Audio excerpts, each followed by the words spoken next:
go. Ratty enough? Welcome back to my channel.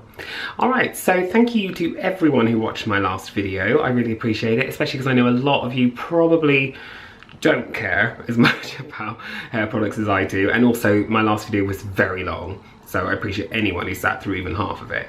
Thank you for that. Today I thought I would tell you a story because we've all got a story to tell, and I thought I'd tell one that I think is quite funny, about my worst ever date experience. This is a doozy. I've been on a lot of dates. Sorry, I just realised I can't find my water. Oh, there it is.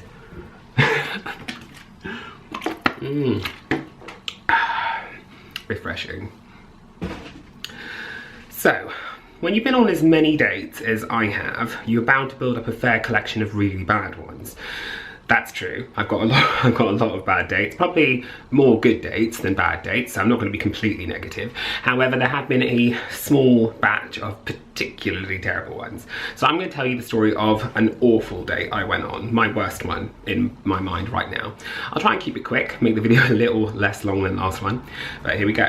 So, I am from a small town in Wiltshire, and basically, the town I'm in, if you want to go out anywhere, you need to go to either Southampton or Bournemouth, so shout out to anyone that's from those places.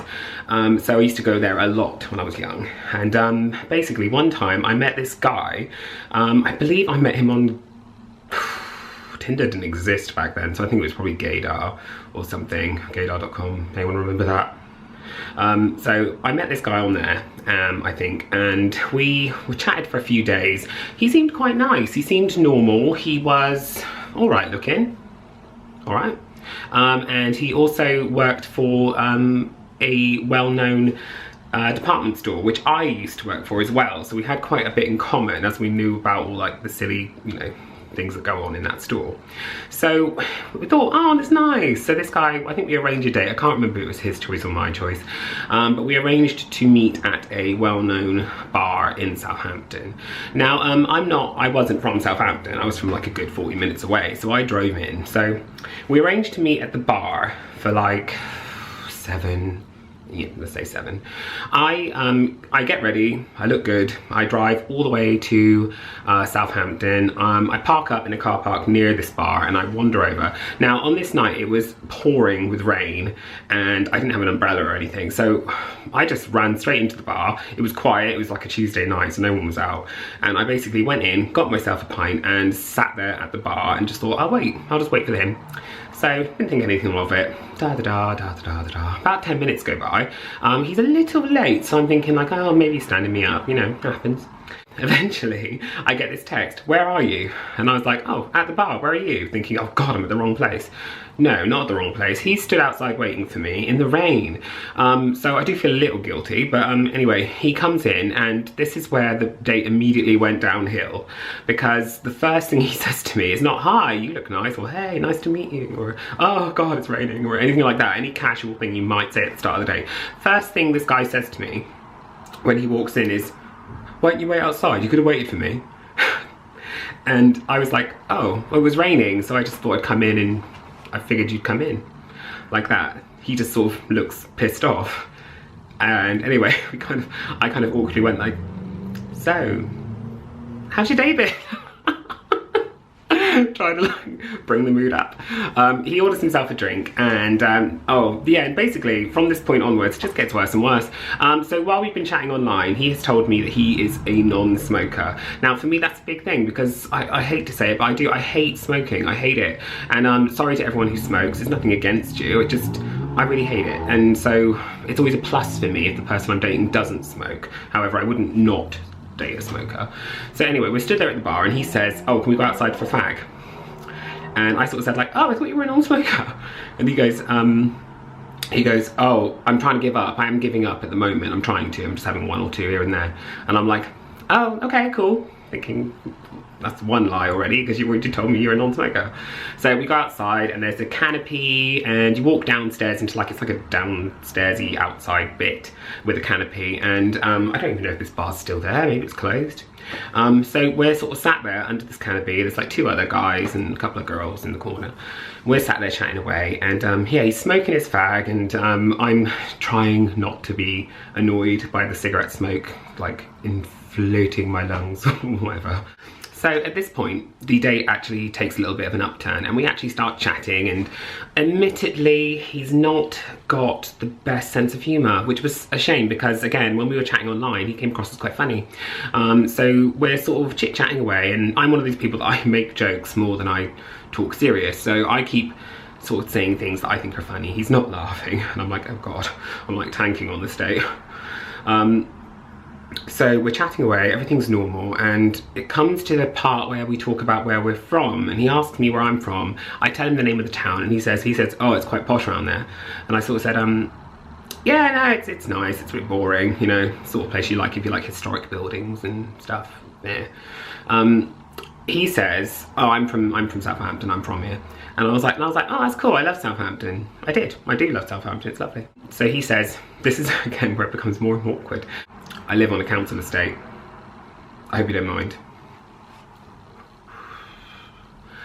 So I'm like, no, because why would I mind? It's so weird that you would ask that. I'm like, why do I care where he lives? I wouldn't. So again, it's just another awkwardness. He says that and I'm immediately like, I don't know what to say. So I said, no, of course not. I wouldn't really care where you lived. Like that. And this is where it gets terrible. So he says, and I quote, he says, it was all right where I'm from. My street area, my estate's all right, really. It's lovely, or at least it was all right. And then all the coloureds start moving in. The coloureds. He said the coloureds. And this guy was 26 years old. And I have never, ever heard a 26-year-old white guy, a white gay guy even, use that word. And as soon as he said it, I was just like, oh God, like this guy is a complete racist.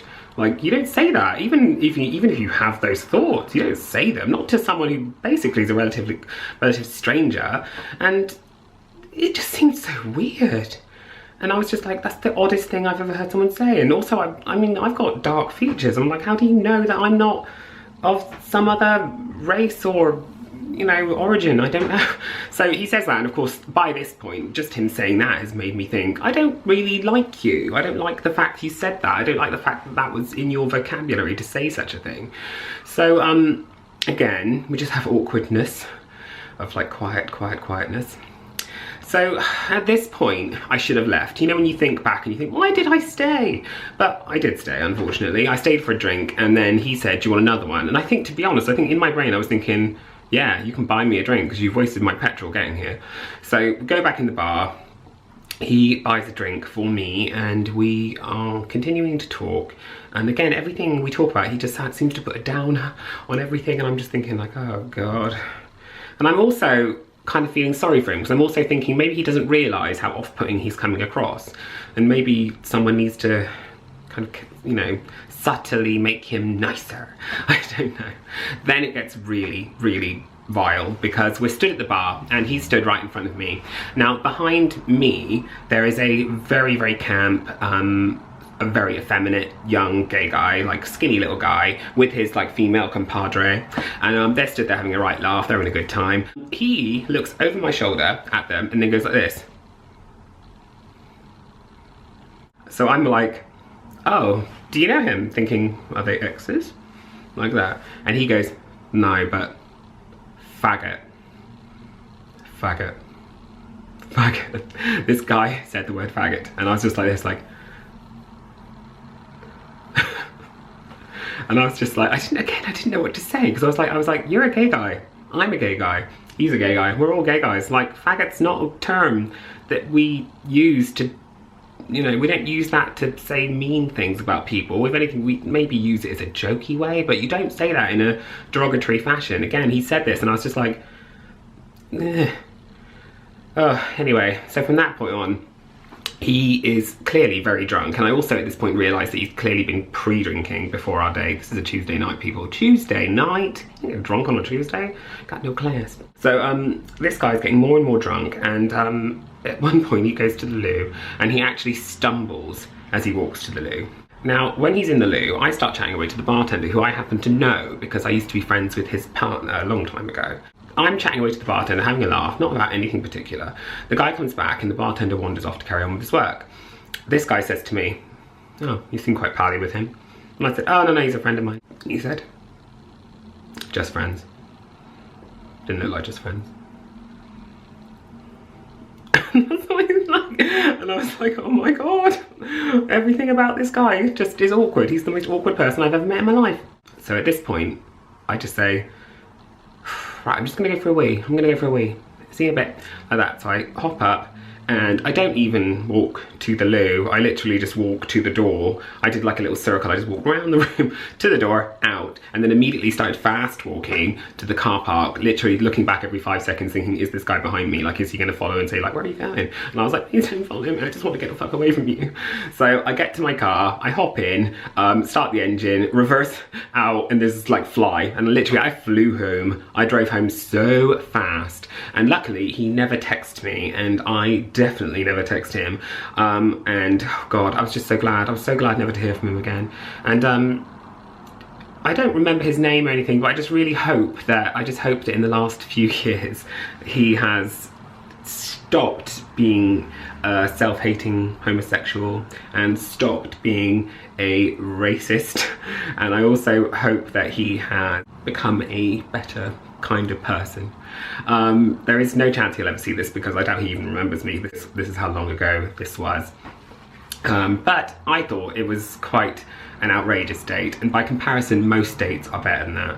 So anyway, I just thought I'd tell you this story today, and if you have had a terrible, terrible date, comment below and tell us about it, because we've all been on hundreds. I know I have. And if anyone actually liked this video, if anyone thought this was funny or entertaining in any way, let me know, and maybe I'll tell another story, because I got a bundle. Anyway, it was very nice speaking with you today, and I hope you're all having a lovely weekend. The weather is freezing, so I hope you've all got scarves on and looking after yourselves. And I will chat to you again next time. Bye.